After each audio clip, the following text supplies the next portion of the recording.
La infancia es la etapa idónea en la prevención de las enfermedades bucodentales, ya que es el momento adecuado para adquirir conocimientos y hábitos saludables.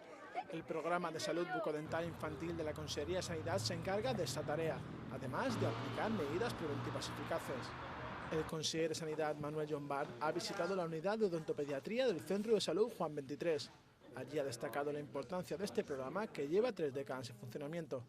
Yo creo que es un éxito importante de la sanidad valenciana el hecho de que el 70% de los niños menores de 6 años estén libres de caries, y todo esto es gracias pues, a este tipo de programas que inciden tanto en la parte asistencial, en la revisión de los niños de 0 a 14 años, como en la parte digamos de prevención primaria, más ligada a la salud pública.